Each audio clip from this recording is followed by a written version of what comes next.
بسم اللہ الرحمن الرحیم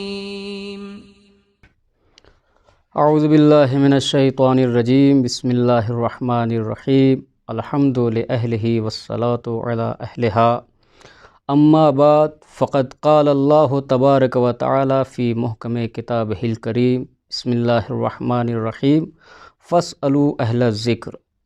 ناظرین کرام، سلام علیکم ورحمۃ اللہ وبرکاتہ۔ آج کی میری گفتگو کا جو عنوان ہے وہ ہے تقلید، جس کے ضمن میں کچھ معروضات آپ کے سامنے پیش کرنے ہیں۔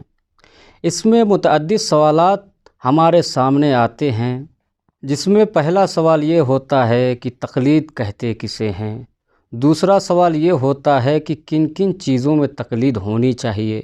تیسرا سوال یہ پیدا ہوتا ہے کہ آخر ہمیں تقلید کی ضرورت کیوں پڑی۔ تو تقلید کا جو جواب دیا گیا ہے، تقلید کہتے ہیں کسے، اس عنوان سے، تو اس میں مختلف گروہوں کے لوگوں نے اپنے مختلف جوابات دیے ہیں، جس کا خلاصہ کلام یہ ہے کہ دوسروں کی کہی ہوئی بات پہ عمل کرنے کا نام تقلید ہے۔ لیکن ہم شیعان حیدر کرار مجتہد اس شخص کو جانتے ہیں کہ جو ہمارے لیے احکام خداوندی کو بیان کرتا ہے اور اس کے اندر مختلف شرائط کا پایا جانا ضروری ہے، جسے ہم مجتہد کہتے ہیں، اسے فقیہ سے بھی تعبیر کیا جاتا ہے۔ لیکن مجتہد میں کچھ شرائط کا پایا جانا ضروری ہے، جیسے بالغ ہونا، عاقل ہونا، مرد ہونا، شیعہ اثنا عشری ہونا۔ تو ایسے مجتہد کی ہم تقلید کرتے ہیں، جسے ہم شیعان حیدر کرار تقلید کے عنوان سے جانتے ہیں کہ مجتہد جامع الشرائط کے بتائے ہوئے احکام پہ عمل کرنے کا نام تقلید ہے۔ اب رہا دوسرا سوال کہ تقلید کن کن چیزوں میں ہونی چاہیے۔ آیا اصول دین میں تقلید جائز ہے یا نہیں؟ آیا فروع دین میں تقلید کی جا سکتی ہے یا کس وقت کی جا سکتی ہے؟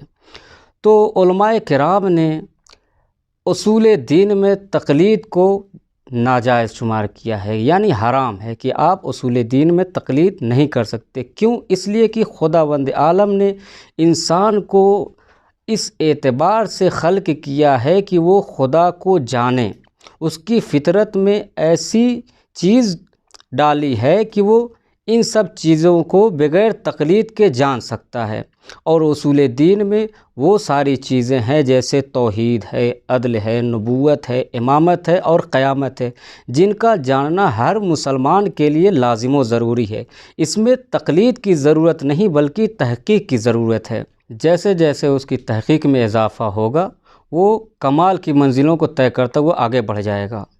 اور فروع دین میں تقلید اس وقت کی جائے گی کہ جب وہ اجتہاد پہ کام نہ کر سکتا ہو۔ اجتہاد یعنی کہ قرآن اور احادیث سے حکم واقعی کو اخذ نہ کر سکے، اور دوسرے یہ کہ احتیاط سے بھی کام نہ کر سکے، یعنی کہ دو کاموں میں سے کسی ایک کو ترجیح دینا بھی اس کے لیے محال ہو۔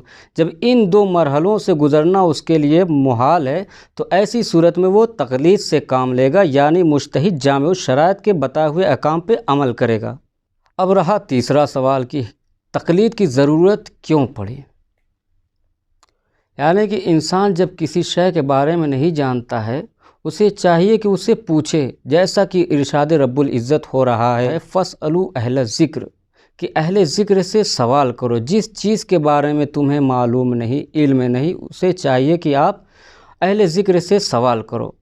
تو علماء نے اہل ذکر کے حوالے سے بیان کیا ہے کہ اہل ذکر سے مراد انبیاء اور ائمہ ہیں، لیکن ہم جس دور حاضر میں زندگی بسر کر رہے ہیں، نہ انبیاء کا دور ہے نہ ائمہ کا، بلکہ ہمارے آخری امام حجت آخر پردہ غیب میں موجود ہیں، لیکن ہماری رسائی ان تک نہیں۔ ہم کیسے اپنے احکام واقعی کو جانیں، حالانکہ ہماری رسائی حجت آخر تک نہیں ہے۔ ہم اس مرحلے میں آ کے جو مشکلات سے دوچار ہو رہے ہیں، اس مشکل کو حل کرنے کے لیے رسول عربی کے اس قول سے اپنی مشکل کو دور کر رہے ہیں، جسے شیخ کلینی نے اپنی کتاب اصول کافی میں ذکر کیا ہے کہ العلماء ورثۃ الانبیاء، کہ علماء جو ہیں انبیاء کے وارث ہیں۔